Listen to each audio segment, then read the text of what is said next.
Once upon a time, in a mystical realm, there lived a young adventurer named Ira. She resided in a quaint village nestled at the edge of a vast, enchanted forest. Ira was known for her insatiable curiosity and fearless spirit.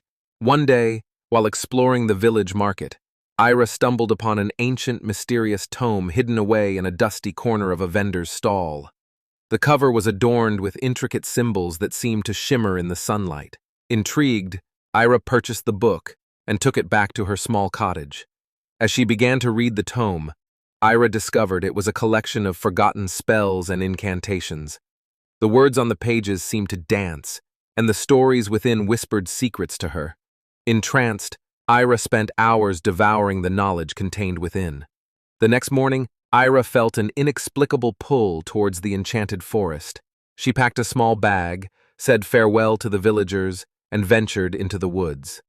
The forest was alive with magic, and Ira felt the energy coursing through her veins. As she wandered deeper into the forest, Ira encountered a wise old owl perched on a gnarled branch. The owl spoke to her in a soft, rumbling voice. "Ira, you have been chosen to fulfill an ancient prophecy.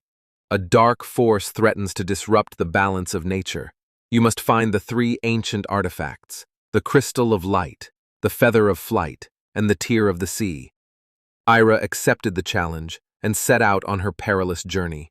She traversed through treacherous landscapes, solved complex puzzles, and battled fearsome creatures. Along the way, she befriended a mischievous sprite named Puck, who became her loyal companion. Together, they braved the scorching deserts, crossed raging rivers, and climbed treacherous mountains. As they journeyed, Ira discovered her own hidden strengths and the true power of friendship. After many moons, Ira and Puck finally reached the crystal cave, where they retrieved the crystal of light. The crystal radiated an intense glow, imbuing Ira with confidence and determination. Their next quest led them to the nest of the wind, where they encountered a fierce storm bird. Ira cleverly outwitted the bird, and Puck used his magical abilities to retrieve the feather of flight. The final artifact, the tear of the sea, lay hidden beneath the waves. Ira and Puck braved the underwater kingdom, navigating through coral reefs and schools of glittering fish. They encountered a mermaid who presented them with a riddle: what can be broken but never held? Ira pondered the riddle, and Puck's mischievous grin hinted at the answer. Together, they realized the answer was a promise. The mermaid, impressed by their wisdom, gifted them the tear of the sea. With all three artifacts in hand, Ira and Puck returned to the heart of the forest. They performed the ancient ritual, and the artifacts combined, releasing a powerful energy that restored balance to the natural world. The villagers, freed from the dark force's influence, celebrated Ira's triumph. The wise old owl appeared once more, this time in the village square, and declared, "Ira, you have fulfilled the prophecy. Your bravery, wit, and heart have saved our world." From that day forward, Ira was hailed as a hero. She continued to explore the mystical realm, using her knowledge and experience to protect the balance of nature and inspire others to follow in her footsteps. And so, Ira's legend lived on, a shining example of courage, friendship, and the power of embracing the unknown. As the years passed, Ira's legend grew, and her name became synonymous with bravery and wisdom. She continued to explore the mystical realm, discovering new lands, meeting new allies, and facing new challenges. One day, a messenger arrived in the village, bearing an invitation from the Seelie Court, a realm of fairies known for their benevolence and love of nature. The fairies requested Ira's presence at a grand gathering, where they would discuss a growing threat to the fairy realms. Ira, accompanied by Puck, set out for the Seelie Court. Upon arrival, they were greeted by the fairy queen herself, Titania. The gathering was attended by representatives from various fairy courts, all united in their concern about a dark force spreading across the realms.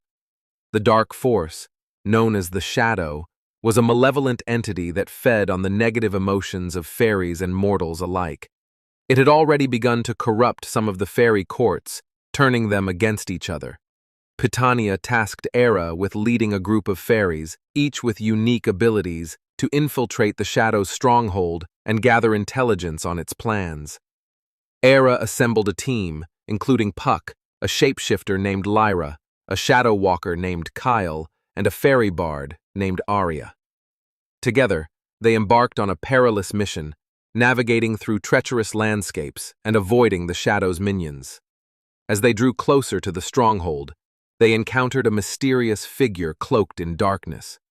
The figure revealed himself as a fairy lord named Finn, who had been corrupted by the Shadow. Finn had once been a noble and just ruler, but the Shadow's influence had twisted his mind and heart. Era and her team managed to defeat Finn, but not before he revealed a shocking truth. The Shadow was, in fact, a manifestation of the darkness within the fairies' own hearts. The Shadow had grown powerful enough to take on a life of its own, threatening to consume the fairy realms. With this newfound knowledge, Era and her team continued their mission, determined to stop the Shadow and restore balance to the fairy realms. They infiltrated the stronghold, gathering crucial information about the Shadow's plans. As they prepared to return to the Seelie court, they were ambushed by a group of shadow-tainted fairies. A fierce battle ensued, with Era and her team fighting valiantly. Just as it seemed they would emerge victorious, the Shadow itself appeared, its dark energy overwhelming the fairies. Era, drawing upon her knowledge of ancient magic, conjured a powerful spell that pushed back the Shadow's influence. The team managed to escape, but not without sustaining injuries. As they returned to the Seelie court, Titania revealed a shocking secret. Era herself was not entirely mortal. She possessed fairy blood, inherited from a distant ancestor. This revelation explained Era's affinity for magic and her connection to the mystical realm. With her newfound understanding of her heritage, Era vowed to continue her quest, using her unique abilities to protect both the mortal and fairy realms. The journey ahead would be fraught with danger, but Era was ready. With Puck by her side and her team of fairy allies, she faced the future with courage and determination.